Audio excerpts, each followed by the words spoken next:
आपको बताना चाहूंगा। यहाँ पर भी पिछले 3 वर्ष में हम बिहार में गए, लोगों ने सब सवाल जवाब सुनने कहा सुनी के बाद ये कहा कि भैया बात सब ठीक आप कह रहे हैं, लेकिन बिहार में विकल्प नहीं था, अच्छे लोगों का विकल्प नहीं था, इसलिए हम लोग से गलती हो रही थी। अब दशकों में पहली बार, पिछले 25-30 सालों में पहली बार ऐसा हुआ है कि करीब करीब हर एक सीट पर आपके पास एक विकल्प है, जहां आपको लालू जी के डर से भाजपा और भाजपा के डर से लालू को वोट नहीं देना। लेकिन इसके बाद भी लोगों का सवाल खत्म नहीं हो रहा। लोग खुद कह रहे थे ए भैया विकल्प नहीं है, विकल्प दीजिए ना, विकल्प दीजिए, अच्छा आदमी आएगा तो हम लोग काहे नहीं वोट देंगे। अब डॉक्टर साहब अपना नौकरी वोकरी छोड़ के रोज का अपना आटा गीला करके गली गली घूम रहे हैं, तो लोग अब ताव दे रहा है, काहे दे आपको वोट। अरे भाई, अगर आप वोट नहीं दोगे इनको, किसी चोर बदमाश को जिताओगे तो क्या होगा। डॉक्टर साहब चुनाव हार जाएंगे, फिर से अपना प्रैक्टिस और करने लगेंगे और बड़ा आदमी हो जाएंगे और पैसा कमाने लगेंगे। लेकिन तुम्हारे बच्चों की जो दुर्दशा है, वो दुर्दशा और बद से बदतर होने वाली है। लोग ये सोच रहा है कि कोई अच्छा आदमी आता है बिहार में, तो चुनाव लड़ता है तो लोग बैठ के आंकलन करता है, हंसता है, चलिए हम बिहार में ना चलिए, हमने के तो मजबूत आदमी चाहिए। कोई अच्छा आदमी खड़ा हो गया है, कोई डॉक्टर, इंजीनियर, प्रोफेसर, पढ़ा लिखा समाज सेवी, अगर मेहनत कर रहा है, आ रहा है, वोट मांग रहा है, आपको समझा रहा है भाई ठीक से वोट करो, तो लोग दाव दे रहा है। अरे भाई, 15 दिन के बाद यही अतुल जी से, यही एमपी प्रसाद से, यही प्रशांत किशोर से मिलने के लिए आपको लाइन लगा के 6 महीना इंतजार करना पड़ेगा। अभी आपके दरवाजा पर आदमी आया है और आप भाई हमारे साथ चलो, हमारा जीवन हम सुधार लिए, अब तुम्हारे बच्चों का भी जीवन सुधारना चाहते हैं, रास्ता बता रहा है।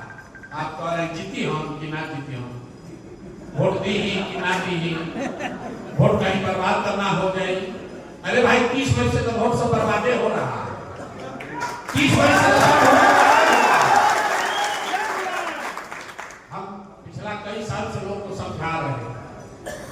जब कोई अच्छा आदमी खड़ा होता है और चुनाव हारता है, लोग से पूछिए भाई काहे नहीं वोट दिए, कहता है क्या करें, जितने ही वाले नहीं थे, वोट बर्बाद नहीं करें। अरे मेरे भाई, जब एक अच्छा आदमी चुनाव लड़ता है और आप उसको वोट नहीं देते हैं, वो चुनाव हारता है, तो 100 अच्छे आदमी का मनोबल टूटता है, वो राजनीति में नहीं है।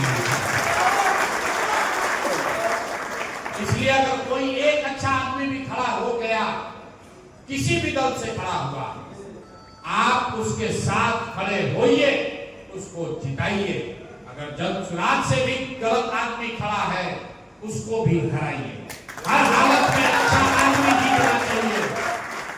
आपका और आपके बच्चों का दशा तब सुधरेगा जब अच्छे लोग जीतेंगे। भाजपा और जनसुराज, मोदी और प्रशांत किशोर के जीतने से आपका जीवन नहीं सुधरने वाला है। चोर बदमाश को, बालू माफिया को वोट देके जिताइएगा तो किसी पार्टी में रहे, वो चोरी नहीं बंद करेगा, वो गलती काम करना नहीं बंद करेगा।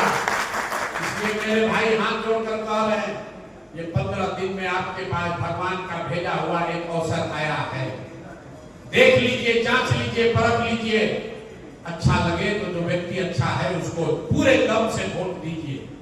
दूसरा दे रहा है कि नहीं दे रहा है, आप अपना संकल्प लीजिए कि हम गलती नहीं करेंगे, हम अच्छा आदमी को वोट देंगे, हम अपने परिवार से अच्छा आदमी को वोट दिलवाएंगे।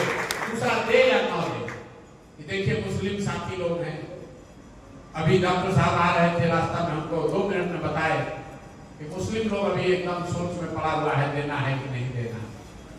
मुसलमानों की यहाँ दुर्दशा जो है, हम कैमरे पर पिछले 3 बरस से कह रहे हैं, दलितों के बाद सबसे ज्यादा गरीब, बदहाल, फटेहाल अगर कोई है तो मुसलमान है। वो क्यों है? क्योंकि अब चुनाव आया, जब उनको अपनी ताकत का एहसास कराने का समय आया, तो बन गए बंधुआ मजदूर। भाजपा का बल डर दिखाया, और इनसे वोट लेके चला जाएगा। इनको अपने बच्चों की चिंता नहीं होगी, इनको अपने पढ़ाई की चिंता नहीं होगी,